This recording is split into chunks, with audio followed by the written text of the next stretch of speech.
Guys, it's Phoebe from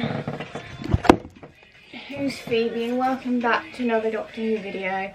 So as you guys know, I've been doing 24 days of Doctor Who. If it looks like I am absolutely 100% whacked, that's because I am. I've been at a farm all day and I didn't really get much time to do it. And then I fell asleep for an hour and a half before doing this video, and yeah, so I'm very sorry. I'm tired, and you're just gonna get. I still needed a video to go up for tomorrow or today as you're watching this, and I'm very sorry. I'm just very tired, and I just thought, even though I've watched 2 parts of this today, I pretty much know the Web of Fear off by heart because I've watched it so many times, so I'll just give you the straight up review now. So I do like Web of Fear. It is a good Patrick Troughton story. I really like how the TARDIS gets caught in this web, and it's the Great Intelligence and it is controlled by the Yeti. And again, really love like the relationship that Victoria has between the Doctor and Jamie, kind of brother, sister, and then father thing, because the Doctor kind of steps up and tries to be a father to Victoria, which I think is just really nice in general and also really gorgeous. So yeah, I really do like that dynamic as well. I love the Yeti coming back. Obviously I've watched 1 part of The Abominable Snowman, and the idea of bringing the Great Intelligence back was just a great thing. Obviously, as you know, the Great Intelligence was in Matt Smith's eras as well. So yeah, bringing this back was really good. I like how it was like we had Professor Travis again, a very similar character, kind of taking us through this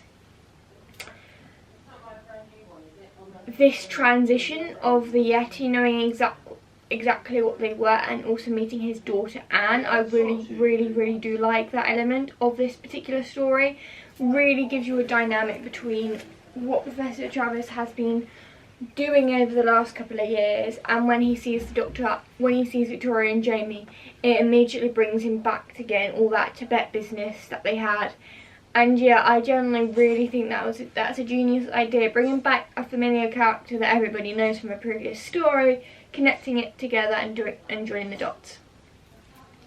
So yeah, I like that element. It was a good element to have, I think, in the Web of Fear. Not many stories would work having a reoccurring character in, but I think when you've got a solid one, like the Web of Fear, and you've already had the Yeti once, I feel like, yeah. Also, this episode is the very first appearance, this story is the very first appearance of UNIT. So we get to meet Colonel Lethbridge Stewart as he was back then before he became the Brigadier. And I really like that. At first the Brigadier's got the Doctor like that and kind of a chokehold with his little baton thing, whatever you call it. And he meets Victoria when Victoria goes in and tries to find the Doctor and Jamie, because Chorley has told him that Jamie has gone into the tunnel, and that was an idiot move to make, because the Professor goes that the Doctor and Jamie is all that Victoria has got in the world to his daughter, and obviously Anne goes to ask Victoria to make some tea. And I generally think that is a really good element, because it just goes to show how much Travis actually knows of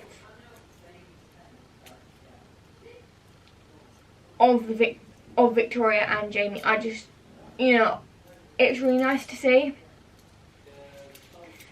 So there's that other element that I think is really nice. I also think it's really nice that we have the kind of the foam, and that this takes place on a railway station that Victoria has never seen before.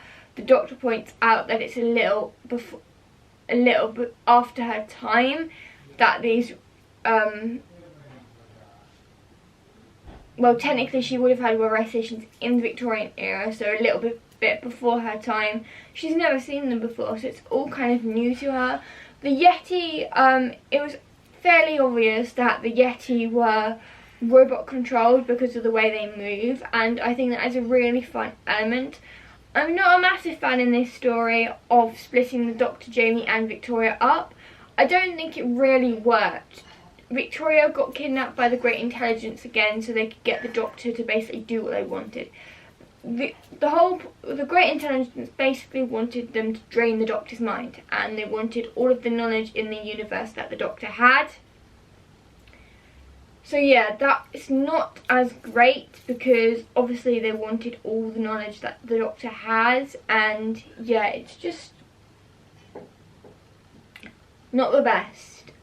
So yeah, I felt that that was a bit kind of off. I mean, if that's your plan, you need to try harder because the Doctor, literally all the Doctor did was cross the wires. The Doctor also adjusted a Yeti control box so that he could get a Yeti on their side, and so it would work better that way as well. And I generally think that is really, really genius, that the Doctor kind of creates his own version of a control box. It's voice activated. He has this mic thing to speak, to tell it to stop, go back, left and right. And when him and Anne are in the railway station, he tells the Yeti to take its orders from the Great Intelligence until further notice, and he also says 90 seconds should be long enough for them to get away.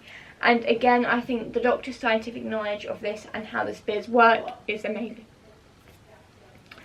Obviously there are some downsides to this, that it all takes place on a railway station. It's not really much of a location thing. The TARDIS gets stuck in space by the web, and yeah, there's a lot of downs about this particular story.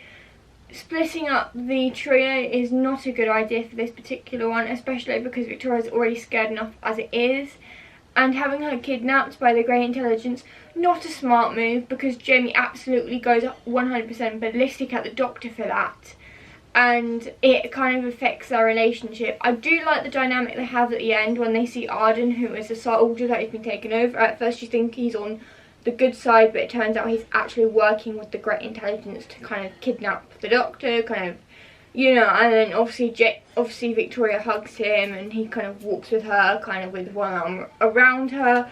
So yeah, there is that.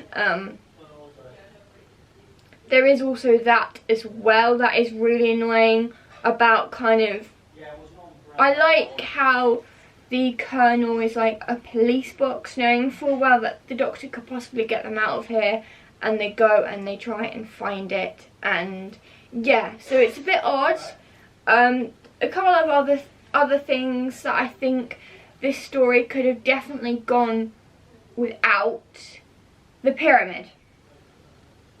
Now obviously I never watched The Abominable Snowman, so I wasn't aware until Jamie mentioned it about the pyramid that it had.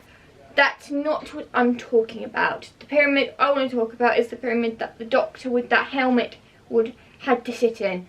I think that would have worked just as well with a chair.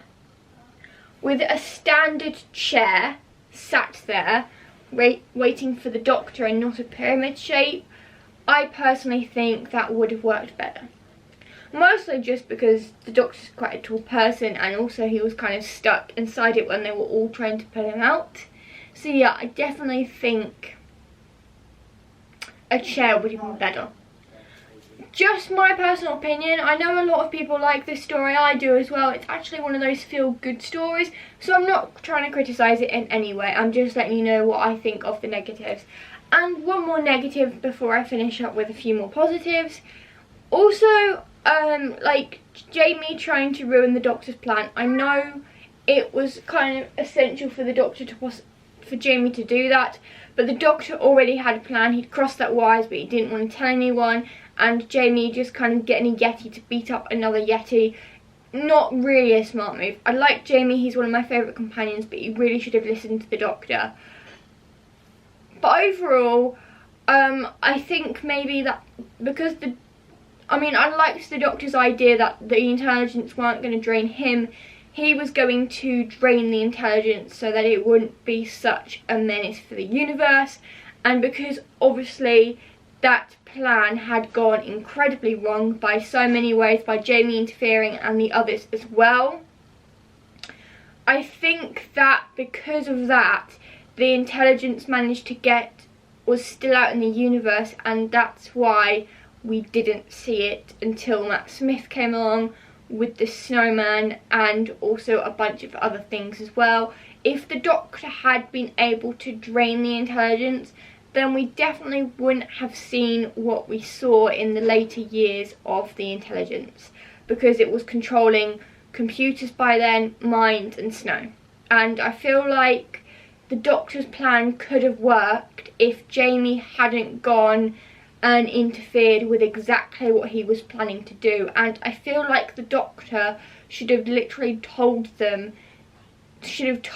Jamie his plan about what he was going to do, because I feel like if he told Jamie what he was going to do, then Jamie wouldn't have told the Yeti to attack another Yeti and grab Arden and basically cause like a massive like rift between all of them. So I feel like if the Doctor had told them exactly what he was planning to do, then the plan wouldn't have gone wrong and the plan would have gone correct. But then again, saying that, I'm really glad that we got the intelligence in later years of Doctor Who.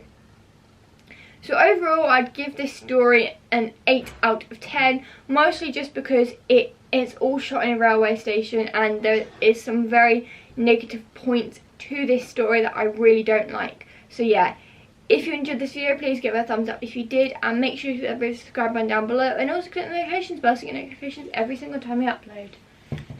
Allons-y.